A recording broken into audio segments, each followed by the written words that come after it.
elbow press, right? I could do, deep elbow where I find real trouble areas, or a little flatter where I'm just doing general work with the elbow, and then finish, because I was doing deep point work, finish with that little bit of palm press, maybe squeeze, maybe even a little slide on it.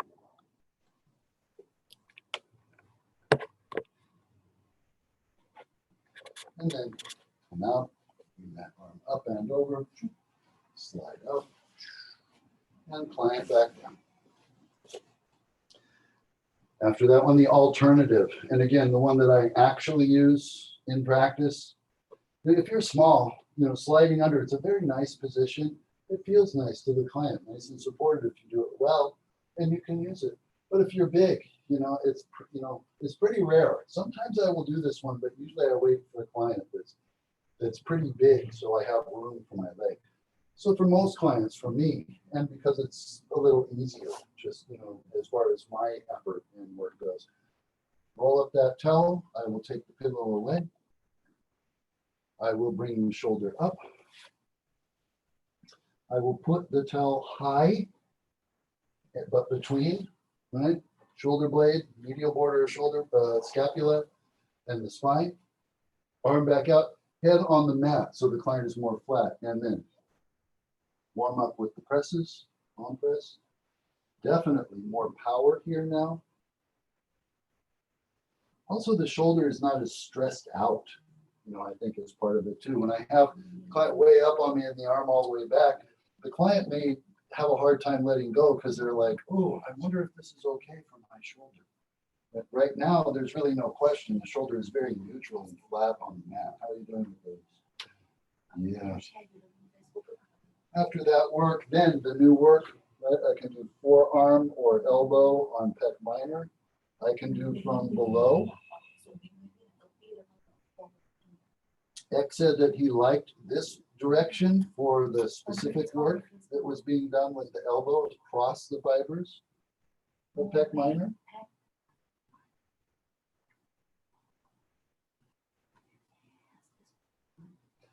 My alternative for this one, that I can be a little bit easier to avoid the bone, I just turn around and then I work from the top.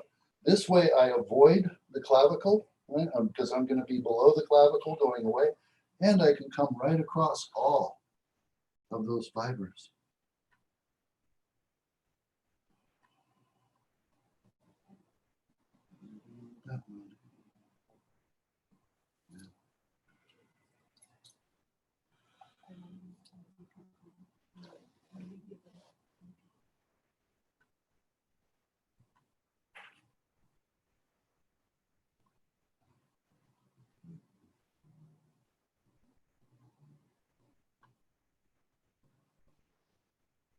Okay. Again, a little palm press maybe after that to put things back together. Next one is the knee. By the book, right? Cookie is coming in either if you need light pressure, a little bit low. Right? So just keep your body low and just put the knee on.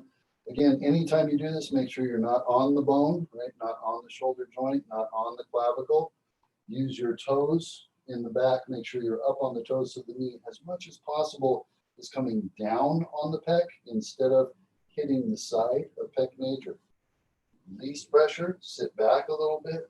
More pressure, you can go up a little bit. On this one, because of the mechanics, if I am going to do the knee from up and above, sometimes I will come up and above, and then that way I can just lean more directly. And how is that one?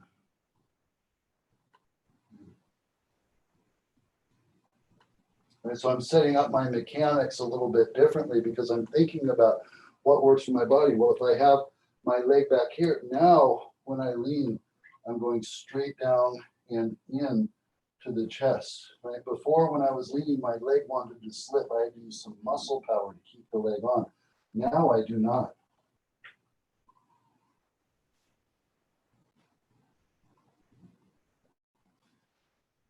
The really nice one, and you can have a lot of control on this one, is hands across. I go about 45 degrees, but I have to go way out with the hands. I come out and I make it so my hip is right over the pec. I like this one because notice, how much are you feeling right now? How are you doing, Eck? He's feeling nothing. Why is he feeling? Because I'm not touching him. I'm not even touching him yet. Right? So this gives me a lot of control over the power. I can find exactly the spot that I want. Let's see, there we go. And then I can back up a little bit. Too far. There we go. And then be up and just come in. I can control the weight just by staying more on my hands and feet or by sinking in a little more. How are you doing there?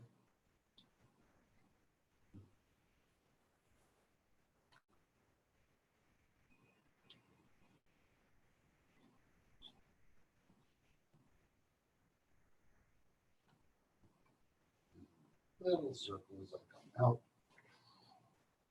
And after we do the work on the pec, then, yep, knee pressing, foot pressing, inside arm. Arm out 90 degrees. Again, main thing is I make sure I'm on the line. So inside, right between bicep and tricep.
Yeah, so just as I put the knee on the carpal tunnel, put some good weight on it, that carpal tunnel just open.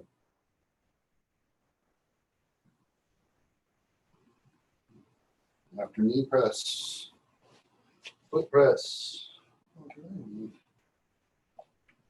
See, what I tell you, I always forget. That must have felt pretty intense when I did the knee, huh? I hope you're okay. Yeah, for the knee, try to remember if you have the towel under, take it out. With a client, I usually don't run into that problem because if I know I'm doing knee to the pec, I don't put a towel under there. But when I do the demos, sometimes I forget because, right, I'm doing the palm presses and all that. And then the next thing I know, I've got a knee going, but I've forgotten I've just been doing palm presses with the towel. Okay, inside arm with the foot. Remember the rule. Make sure that your foot is across the line, right? Which means on inside arm, you've got to come in at an angle using upper foot or the upper arm so that I can get my arch of my foot over the elbow joint and then switch feet at the elbow so I can do the same thing. I can get blade side of my foot really close to the elbow without stepping on the elbow joint. And then out the arm.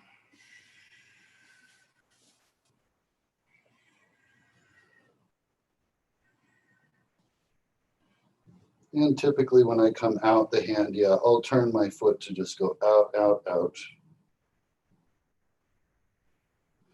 I already got the crack at the carpal tunnel, so that's probably about it. And out the outside arm done, or inside arm done, outside arm.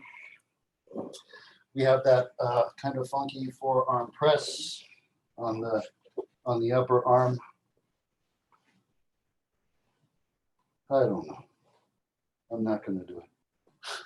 So I'm just going to leave the arm on the mat, right? We can just forearm press. And supporting on the leg is just, you know, for some clients, you know, maybe a good thing, but it just doesn't want to go. Okay, so we can do the forearm presses. That's all the same as we had, right? Really in advanced one. After forearm pressing, what do I have? Knee. Remember on knee, we have a couple of possibilities. We can do the standard Lloyd Crow style. Knee comes in. Main thing is make sure you're, again, on the side. So I'm putting my knee on, but as I go, I'm going into the line. I'm not on top. So I can do this Lloyd Crow style, coming down the line on the outside, and then between the bones on the lower arm.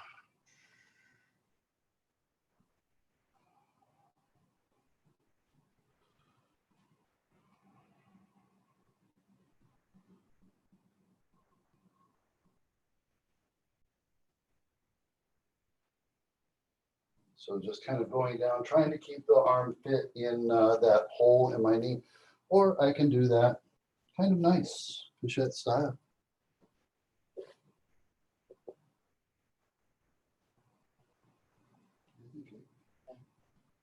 It's better than the knee. Huh?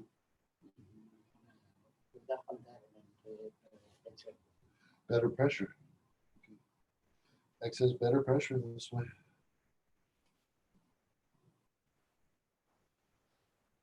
Again, it's side, right? Side of the leg, not the bone. If I press with the bone, it make it very painful. My bone very sharp, right? Tibia in the front, very sharp. And then down the.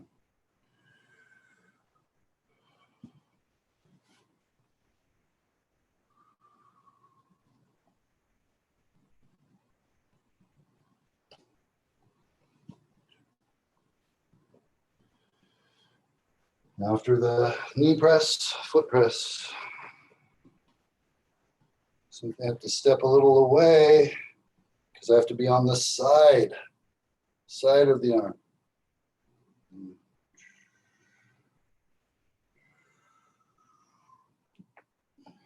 Strap my little toe.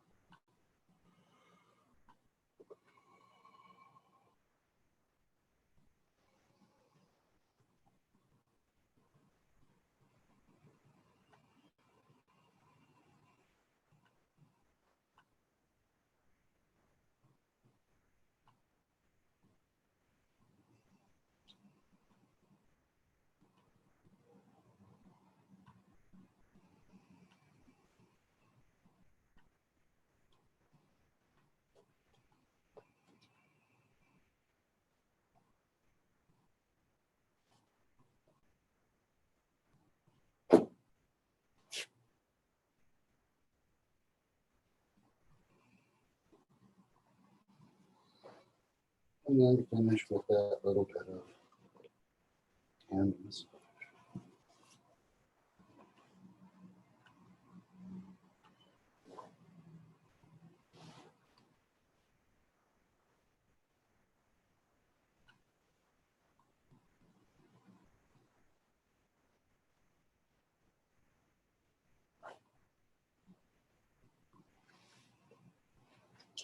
Two, three, four, five, six,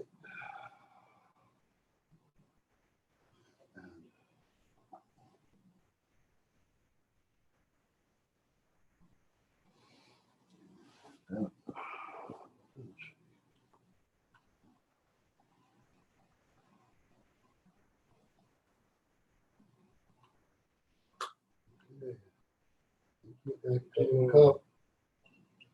Okay, so done with that set. Another 10 minutes, right? Actually make it 12 for this one, because we're only gonna get, I think, 2 breaks today, so 12. And we will go from now, come back at 5 minutes to 12, come back at 11:55. So 12 minutes. Sip song, Nati. Get my numbers right. Sip song, Nati. 12 minutes. Okay.